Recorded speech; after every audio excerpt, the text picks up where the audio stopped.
ابتدا ہے رب جلیل کے بابرکت نام سے جو دلوں کے بھید خوب جانتا ہے۔ دیکھتی آنکھوں سنتے کانوں صابری میاں کا سلام پہنچے۔ ناظرین محترم، کیا آپ جانتے ہیں کہ زنا کسے کہتے ہیں؟ زنا کتنا بڑا گناہ ہے؟ زنا کتنی اقسام کے ہیں اور ہر قسم کے زنا کی سزا کیا ہے؟ یہ تمام باتیں آج کی اس ویڈیو میں بیان کی جائیں گی، لہٰذا آپ سے درخواست ہے کہ اس ویڈیو کو آخر تک ضرور دیکھیے گا اور اس ویڈیو میں بیان کیے گئے زنا کے اعمال اور ان کی سزائیں سنتے وقت استغفار ضرور کرتے رہیں۔ ناظرین محترم، اگر مرد ایک ایسی عورت سے صحبت یعنی ہم بستری کر لے جو اس کی بیوی نہیں تو یہ زنا کہلاتا ہے۔ ضروری نہیں کہ ساتھ سونے کو ہی زنا کہتے ہیں، بلکہ غیر محرم عورت کو چھونا بھی زنا کا ہی حصہ ہے، اور کسی پرائی یعنی غیر محرم عورت کو نظر بھر کر دیکھنا بھی زنا ہے۔ قرآن پاک اور احادیث سے یہ ثابت ہے کہ روئے زمین پر بنی نوع انسان کے لیے سب سے بڑا گناہ شرک ہے، لیکن زنا شرک کے بعد دوسرا بڑا گناہ ہے۔ احادیث مبارکہ کا مطالعہ کرنے سے یہ بات واضح ہوتی ہے کہ جو شخص زنا جیسے گناہ کبیرہ کا مرتکب ہوا اور بغیر توبہ کیے اس دنیا سے رخصت ہو گیا یعنی مر گیا، تو اس پر مصیبتوں کا دروازہ کھل جاتا ہے۔ اللہ تبارک و تعالیٰ اس کے ساتھ نہایت سختی والا معاملہ فرماتا ہے اور اس پر اس کے زنا کے ہر عمل کے بدلے آخرت کا ملتا جلتا عذاب ہوگا۔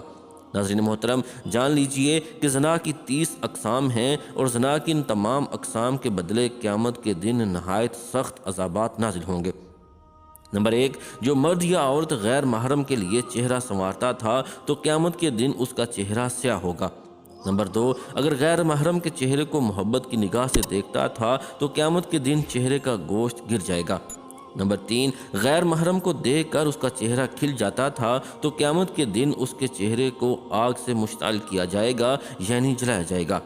نمبر 4، غیر محرم سے دل لگی کی باتیں کرتا تھا تو قیامت کے دن روتا ہوا اٹھے گا۔ نمبر 5، غیر محرم سے ہنسی مذاق کر کے کہے لگاتا تھا تو قیامت کے دن پیٹتا چلاتا اٹھے گا۔ نمبر 6، غیر محرم سے ملاقات کر کے خوش ہوتا تھا تو قیامت کے دن غمگین اور اداس حالت میں اٹھے گا۔ نمبر 7، غیر محرم کو شہوت کی نظر سے دیکھتا تھا تو قیامت کے دن پگھلا ہوا سیسہ اس کی آنکھوں میں ڈالا جائے گا۔ نمبر 8، غیر محرم سے ملاقات کے لیے چل کر گیا تو قیامت کے دن پاؤں میں آگ کی بیڑیاں پہنائی جائیں گی۔ نمبر 9، غیر محرم کے ہاتھوں میں ہاتھ ڈالے تو قیامت کے دن ہاتھ میں آگ کی ہتھکڑیاں پہنائی جائیں گی۔ نمبر 10، غیر محرم سے زنا کی ابتدا منہ ملانے سے کی یعنی بوسو کنار سے کی تو قیامت کے دن گھسیٹ کر منہ کے بل جہنم میں ڈالا جائے گا۔ نمبر 11، غیر محرم کی گردن سے گردن ملائی تو قیامت کے دن گردن میں آگ کی زنجیر ڈالی جائے گی۔ نمبر 12، غیر محرم کے سامنے شرمگاہ سے لباس ہٹایا تو قیامت کے دن اسے اتار کول کا لباس پہنایا جائے گا۔ نمبر 13، غیر محرم سے مل کر جنسی پیاس بجھائی تو قیامت کے دن پیاسا اٹھایا جائے گا۔ نمبر 14، غیر محرم سے ملاب کے دوران جنسی طوفان اٹھا تو قیامت کے دن شرمگاہ کو آگ سے دہکایا جائے گا۔ نمبر 15، غیر محرم سے ملاب کے وقت شرمگاہ سے منی خارج ہوئی تو قیامت کے دن شرمگاہ سے بدبو خارج ہوگی۔ نمبر 16، غیر محرم کے بالوں میں محبت سے انگلیاں پھیری تو قیامت کے دن بالوں سے پکڑ کر جہنم میں لٹکایا جائے گا۔ نمبر 17، غیر محرم کی چھاتی سے مزہ لیا تو قیامت کے دن چھاتی کے بال لٹکایا جائے گا۔ نمبر 18، غیر محرم کے جسم کی مہک سونگھی تو قیامت کے دن جسم سے حیران کن اذیت ناک بدبو آئے گی۔ نمبر 19، غیر محرم کے ساتھ ایک بستر پر اکٹھے ہوئے تو قیامت کے دن آگ کے تندور میں یکجا کیا جائے گا۔ نمبر 20، غیر محرم کے ساتھ اپنے جسم کو دکھایا تو قیامت کے دن اللہ تبارک و تعالیٰ کے سامنے ننگا پیش کیا جائے گا۔ نمبر 21، غیر محرم سے زنا کے لیے لوگوں سے چھپ کر گیا تو قیامت کے دن ساری مخلوق کے سامنے بے عزت کیا جائے گا۔ نمبر 22، غیر محرم سے تعلق چھپانے کے لیے لوگوں سے جھوٹ بولا تو قیامت کے دن اس کے منہ پر مہر لگا کر اس کے اعضاء سے گواہی لی جائے گی۔ نمبر 23، غیر محرم سے اپنے حسن و جمال کی تعریفیں سنی ہوں تو قیامت کے دن سب لوگ لعنتیں بھیجیں گے۔ نمبر 24، غیر محرم سے مل کر سلام کرنے والے پر قیامت کے دن اللہ تبارک و تعالی لعنت فرمائے گا۔ نمبر 25، غیر محرم کے جسم کے بوسے لیے تو قیامت کے دن سانپ پورے جسم کو ڈسیں گے۔ غیر محرم سے زنا کے وقت انگ انگ سے مزہ پایا تو قیامت کے دن اس کے انگ انگ کو بچھو کاٹیں گے۔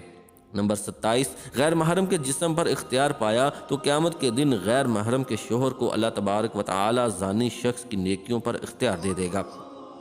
نمبر 28، غیر محرم کے جسم پر سواری کی تو قیامت کے دن غیر محرم کے شوہر کے گناہ اس کے سر پر سوار ہو جائیں گے۔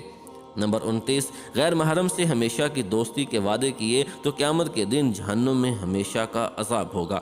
نمبر 30، غیر محرم سے کلام کے مزے لیے تو قیامت کے دن اللہ تبارک و تعالی سے کلام کے لطف سے محروم ہوگا۔ اللہ اکبر کبیرہ، استغفر اللہ، لا حول ولا قوت الا باللہ۔ ناظرین محترم، زنا کو اسلام میں گناہ کبیرہ یعنی بہت ہی بڑا گناہ شمار کیا گیا ہے، اور اسلام میں ایسا کرنے والوں کے لیے اللہ تبارک و تعالی نے اس دنیا میں بھی سزا رکھی ہے اور مرنے کے بعد بھی اس کی سخت سزا دی جائے گی۔ غیر محرم سے زنا کرنا گناہ کبیرہ ہے، جبکہ محرم سے زنا کرنا اس سے بھی زیادہ قبیح اور غلیظ عمل ہے۔ زنا کی سزا رجم ہے اگر شادی شدہ ہے، اور اگر غیر شادی شدہ ہے تو 100 کوڑے ہیں، مگر آج کل اس کی حدود کا نفاذ نہیں، جس کے سبب یہ گناہ اس معاشرے میں تیزی سے پھیل رہا ہے، اور زنا میں مبتلا لوگوں کا رزق اللہ تبارک و تعالی ختم کر دیتا ہے، اور انہیں اس دنیا میں بھی ذلیل و رسوا کر دیتا ہے، اور آخرت میں بھی ذلت والا عذاب ہے۔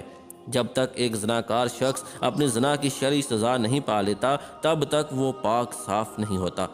ایسے شخص کو صدقے دل سے توبہ استغفار کرنا چاہیے، ایسے کہ جس سے اللہ تبارک و تعالی راضی ہو جائے۔ ایسا شخص اگر اپنے گناہ پر نادم ہو کر توبہ کرے اور آئندہ ایسا گناہ نہ کرنے کا پکا وعدہ کرے تو اللہ تبارک و تعالی بے حد غفور و رحیم ہے۔ ناظرین محترم، جان لیجئے کہ زنا جیسے گناہ کبیرہ کے بارے میں پیارے نبی حضرت محمد مصطفیٰ صلی اللہ تعالی علیہ وآلہ وسلم نے فرمایا، مومن ہوتے ہوئے تو کوئی شخص زنا کر ہی نہیں سکتا۔ اللہ تبارک و تعالی قرآن پاک میں ارشاد فرماتا ہے، اور دیکھو زنا کے قریب بھی نہ جاؤ، یہ بے حیائی اور برا راستہ ہے۔ نبی کریم صلی اللہ علیہ وآلہ وسلم نے فرمایا، اگر زنا کرنے والے شادی شدہ ہوں تو کھلے میدان میں پتھر مار مار کر مار ڈالا جائے، اور اگر کنوارے ہوں تو 100 کوڑے مارے جائیں۔ آج کے دور میں دیکھنے میں آتا ہے کہ اس گناہ کبیرہ میں بہت سے لوگ مبتلا ہیں، خاص طور سے جب بازار وغیرہ میں لوگ خریداری کرنے کے لیے جاتے ہیں تو کس کا ہاتھ کس کو لگ رہا ہے، کہاں لگ رہا ہے، کچھ معلوم نہیں، اور پھر لڑکا ہو یا لڑکی اس گناہ کو کرنے کے بعد اپنے دوستوں کو بڑے فخر کے ساتھ بتاتے ہیں اور بڑی شان کے ساتھ سناتے ہیں، بلکہ ان کو بھی یہ راستہ اختیار کرنے کی ترغیب دیتے ہیں۔ تنہائی میں اگر کوئی لڑکا یا لڑکی ایسا کام کرتا ہے تو اس گناہ کبیرہ کا گناہ ان کے والدین یا وارثوں کو بھی ملتا ہے، جو ان کی جلدی شادی نہیں کر رہے، اور شادی کی عمر ہونے کے باوجود بھی ان کی شادی نہ کرنے کے سبب وہ اس گناہ میں مبتلا ہوئے، تو ماں باپ کے ایسے کام سے اللہ تبارک و تعالی بھی ناراض ہوتا ہے اور ان کے گھر کی برکت بھی اٹھ جاتی ہے۔ ایسے ماں باپ کو روز قیامت اللہ تبارک و تعالی کی بارگاہ میں جواب بھی دینا ہوگا۔ قرآن پاک میں اللہ تبارک و تعالیٰ کا ارشاد ہے کہ پاک دامن لڑکیاں پاک دامن لڑکوں کے لیے ہیں۔ اس سے یہ ثابت ہوتا ہے کہ اگر آپ خود پاک دامن ہیں تو اللہ تبارک و تعالیٰ آپ کو پاک دامن بیوی یا شوہر عطا فرمائے گا، یعنی پاک دامن کے لیے پاک دامن اور بدکار کے لیے بدکار شریک حیات ہے۔ زنا کے گناہ سے نسیان، HIV ایڈز اور کینسر جیسی موذی بیماریاں پھیلتی ہیں، جبکہ ایسے انسان کا دل بھی مردہ ہو جاتا ہے اور اس میں سے دین اسلام کی روشنی ختم ہو جاتی ہے، لہٰذا ایسا شخص ایمان سے خالی ہو جاتا ہے۔ امام شافعی رحمۃ اللہ تعالی علیہ کہتے ہیں کہ زنا ایک قرض ہے، اگر تو ایسا قرض لے گا تو تیرے گھر والوں یعنی تیری بہن، بیٹی وغیرہ سے وصول کیا جائے گا۔ ناظرین محترم، اس کبیرہ گناہ کی اور بھی بہت سی سزائیں ہیں، لہذا خود بھی اس کبیرہ گناہ سے بچیں اور دوسروں کو بھی محفوظ رہنے دیں۔